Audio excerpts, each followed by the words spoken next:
അമീർ ഖാൻ്റെ സഹോദരി മലയാളത്തിൽ അഭിനയിച്ച സിനിമയാണ് എമ്പുരാൻ. എന്നോട് അങ്ങനെ ഇപ്പം ഡ്രാഗൺ ആരാൻ അറിയണ്ടേ? ഇത് ഇത്രത്തോളം ഒരു ഹൈപ്പുണ്ടായ ഒരു സിനിമ ഉണ്ടാവുമെന്ന് അറിഞ്ഞുകൂടാ.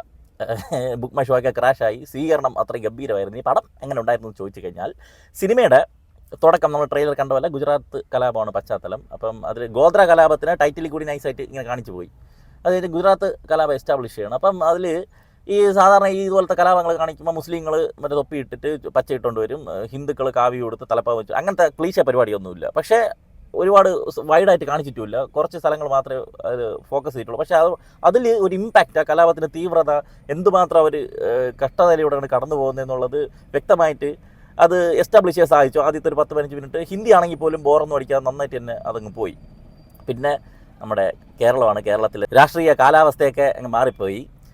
അപ്പോൾ പടം മറ്റേ നമ്മൾ ലൂസിഫർ പോലെ തന്നെ പതുക്കെയാണ് പോണത്, സ്ലോയിൽ എസ്റ്റാബ്ലിഷ്ഡ് ആണ് നമുക്കവിടെ. പക്ഷേ ഈ പറഞ്ഞ ഇവരൊക്കെ എന്തിനാണ് ഇപ്പോൾ ചെയ്യണതെന്ന് അറിയാനുള്ള ഒരു ക്യൂരിയോസിറ്റി ഉള്ളത് കൊണ്ട് ആ ഭാഗങ്ങളൊന്നും ലാഗായിട്ട് തോന്നില്ല. പക്ഷേ അവിടെ കൊടുത്തിരിക്കുന്ന പല പിന്നീട് അങ്ങോട്ട് പോകുമ്പോഴും പല സീനുകളും ഒരു ബിൽഡ് ചെയ്ത് വെച്ചിരിക്കുന്നത് ഭയങ്കര ആർട്ടിഫിഷ്യലായിട്ട് എനിക്ക് ഫീൽ ചെയ്ത്, ഏച്ചെട്ടി വെച്ചിരിക്കും പോലെ. ചിലതൊന്നും ലോജിക്ക് ഇല്ലാത്ത പരിപാടികളാണ് സ്ക്രിപ്റ്റിൽ കാണിച്ചു വെച്ചിരിക്കുന്നത്. എസ്പെഷ്യലി ടൊവിനോയുടെ ഒരു ക്യാരക്ടർ കൊടുത്തിന് ആർക്ക് എനിക്ക് ഒട്ടും കൺവിൻസ്ഡ് ആയിട്ട് വന്നില്ല. ടൊവിനോയുടെ ക്യാരക്ടർ അത് പുള്ളി അഭിനയിച്ചിരിക്കുന്നത് ഒരു ഏർപിടുത്തം പോലെയൊക്കെയാണ് ഫീൽ ചെയ്തത്. അങ്ങനെയൊക്കെ പോയിട്ട് മോഹൻലാലിൻ്റെ ഇവിടെ മോഹൻലാലിനെ കാണാനില്ല. ഇങ്ങനെ നമ്മൾ ചുമ്മാ ഒരു സാധാരണ മറ്റേ ലൂസിഫറിൻ്റെ തുടക്കം പോകുമ്പോൾ അങ്ങനെ പോയി. ലാലേട്ടനെ കാണാനില്ല. ലാലേട്ടൻ ഒരു മണിക്കൂർ കഴിഞ്ഞപ്പോഴാണ് ലാലേട്ടൻ വരുന്നത്. ലാലേട്ടൻ ഫ്രഷ് എബ്രഹാം വരികയാണ്, ഒരു ഹൈ മൊമെൻറ്റും ഇല്ല.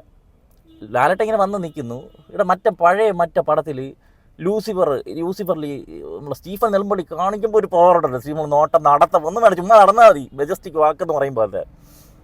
അങ്ങനെ ഒന്നുമില്ല. ഇയാൾ ഈ കൂളിംഗ് ഗ്ലാസ് വെച്ച് ഈ കോട്ടക്കിട്ട് വന്നിട്ട് നമുക്കൊന്നും തോന്നില്ല. പക്ഷേ അതും ഒരു ക്യാമിയോ പോലെയാണ് ഫസ്റ്റ് ഹാഫിൽ. കുറച്ച് നേരമൊക്കെ അതിന് കണ്ടു എന്തോ കാണിച്ചിട്ട് പോയതുള്ളൂ. പൃഥ്വിരാജ് തീരെ ഇല്ല ഫസ്റ്റ് ഹാഫിൽ. അങ്ങനെ പോയി ഫസ്റ്റ് ഹാഫ് അങ്ങ് അവസാനിച്ചു. ഫസ്റ്റ് ഹാഫിൻ്റെ ഇൻ്റർവൽ ബ്ലോക്കിലൊക്കെ ഭയങ്കര ട്വിസ്റ്റ് വെച്ചിട്ടുണ്ട്. നോക്കയ്യോ ഈ അതായപ്പോഴേക്കും ഞാൻ വിചാരിച്ചു ഇത് എന്തുകൊണ്ടേ ഇത്.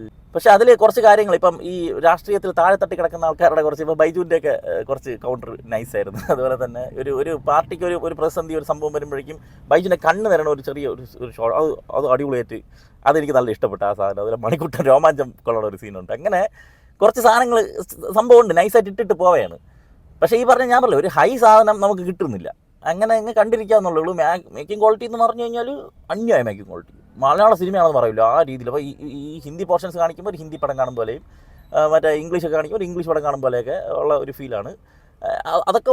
പക്ഷേ ഈ പറഞ്ഞ ഈ പൃഥ്വിരാജ് അവിടെ ഇമ്പാക്റ്റ് കൊടുക്കാൻ നോക്കിയത്, ഹെലികോപ്റ്റർ വന്നിറങ്ങുന്നു, ബോംബ് ബ്ലാസ്റ്റ് ചെയ്യുന്നു. ബോംബ് ബ്ലാസ്റ്റിംഗ് ഒക്കെ സെറ്റാണ്, കിട്ടില്ല സാധനം. ഈ കാർട്ടൂൺ ഇൻ്റർകോലെ ഒന്നും തോന്നല്ലോ, ഭയങ്കര റിയലിസ്റ്റിക് ആയിട്ടൊക്കെ ഫീൽ ചെയ്യുന്നുണ്ട്. പക്ഷേ ഈ ഹെലികോപ്റ്ററൊക്കെ 3-4 ഹെലികോപ്റ്റർ കൊണ്ട് കണ്ടോടാ മലയാള സിനിമയിൽ ഹെലികോപ്റ്റർ ഈ കാണുന്നുണ്ട്. 3-4 ഹെലികോപ്റ്ററിനെ കൊണ്ട് നിർത്തിയിട്ട് ഇത് സംഭവം മലയാള സിനിമയിൽ സംഭവമായിരിക്കും. പക്ഷേ നമ്മൾ എത്ര പടങ്ങൾ കണ്ടിരിക്കണ്ടേ, നമുക്കൊരു ഇമ്പാക്റ്റ് തോന്നല്ലോ. ഹെലികോപ്റ്ററൊക്കെ കൊള്ളാം, നല്ല നന്നായിട്ട് ലാലേട്ടൻ ഇറങ്ങി വരുന്നത്. ഇങ്ങനെ സെക്കൻഡ് ഹാഫ് തുടക്കം കുറച്ച് നേരമൊക്കെ അങ്ങനെ പോയിട്ട്, ഞാൻ പറഞ്ഞില്ല ഈ പറഞ്ഞ ഈ സ്ക്രിപ്റ്റിൽ ഈ പരിപാടി സീൻ ബിൽഡ് ചെയ്ത് വരുന്നിടത്ത് ഈ ഏച്ച് കെട്ടൽ കൃത്യമായിട്ട് നമുക്ക് ഫീൽ ചെയ്യുന്നുണ്ട്. ഇത് ഈ പടം എങ്ങനെയെങ്കിലും കൊണ്ടുപോകണമെന്നുള്ള രീതിയിൽ കുറച്ച് സാധനങ്ങൾ ചേർത്ത് വെച്ചതുപോലെ. അങ്ങനെ പോയി സ്റ്റീഫൻ വാരണ ഒരു സീന്, ഈ സിനിമ കണ്ടില്ല, എൻറ്റയർ കണ്ടതില്ല. ആ ഒരു സീന് കത്തി, തിയേറ്റർ കത്തി, ആഘോഷമായിരുന്നു. അതായിരുന്നു വേണ്ടത്. ആ സാധനം ഖുറേഷിൽ കിട്ടിയില്ല. പക്ഷേ സ്റ്റീഫൻ വന്ന കുറച്ച് മൊമെൻറ്റ്സ് കിട്ടില്ലായിരുന്നു. പിന്നെ അങ്ങോട്ട് നല്ല കുറേ സീനുകൾ വരുന്നുണ്ട്, നല്ല ഫ്ലോയിൽ പടം പോകുന്നുണ്ട്, കുറച്ചുകൂടി ഫാസ്റ്റായിട്ടൊക്കെ നന്നായിട്ട് പോകുന്നുണ്ട്. പിന്നെ അതുപോലെ ക്ലൈമാക്സ് വരുമ്പോൾ വരുന്ന സംഭവങ്ങളും മൊമെൻറ്റ്സ് നമുക്ക് പ്രഡിക്റ്റബിളാണ്. ഇത് ബാക്കി പോകും എന്തിനാണ് എന്നുള്ളത് ഒരു പ്രഡിക്റ്റബിൾ. ഇപ്പോൾ പറഞ്ഞില്ല, ഒരു ക്യാമിയോ ഒക്കെ ഇടയ്ക്ക് ഒന്ന് തകർക്കും, മറ്റേത് അങ്ങനെ തേങ്ങയൊന്നുമില്ല.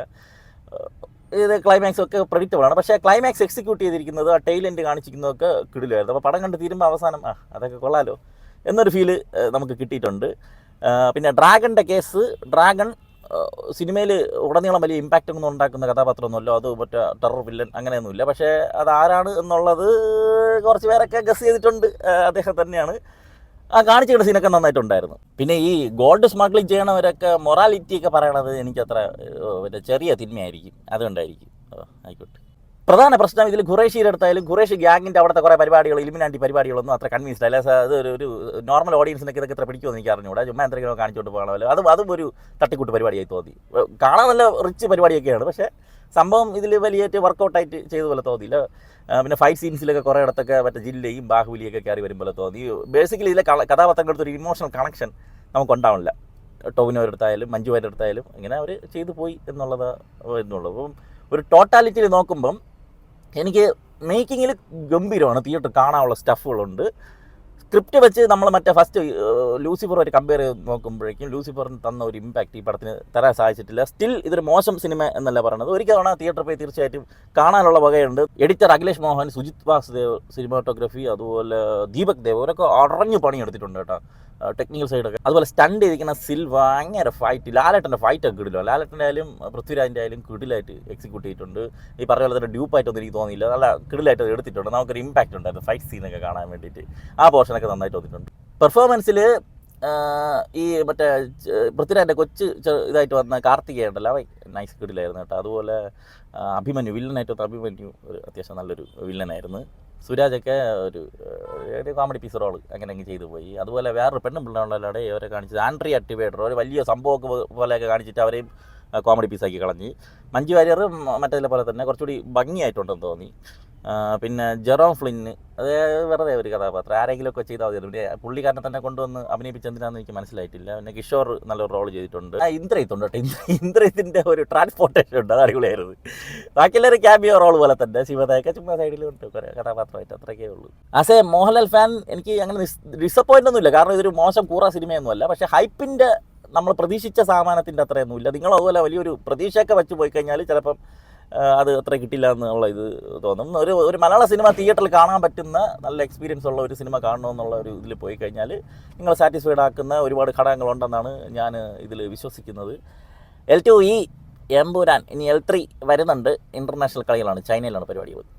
ആമസോൺ, ഫ്ലിപ്കാർട്ട്, അജിയോ, മിന്ത്ര മുതലായ ഓൺലൈൻ ഷോപ്പിംഗ് സൈറ്റുകളിലൊക്കെ കുറേ ഓഫർ ഡെയിലി വരുന്നുണ്ട്. അപ്പോൾ നിങ്ങൾ അറിയാതെ പോകുന്ന അത്തരം ഓഫറുകളൊക്കെ നമ്മുടെ വാട്സാപ്പ് ചാനലിൽ റെഗുലർലി അപ്ഡേറ്റ് ചെയ്യാറുണ്ട്. അപ്പോൾ താല്പര്യമുള്ളവർ നമ്മളെ വാട്സാപ്പ് ചാനൽ ഒന്ന് ഫോളോ ചെയ്തോളി. ലിങ്ക് ഫസ്റ്റ് കമൻറ്റിൽ പിൻ ചെയ്ത് വെച്ചിട്ടുണ്ട്. കാലം വന്ന് കാലം മാറി കേരളക്കരയേറ്റ് പാടി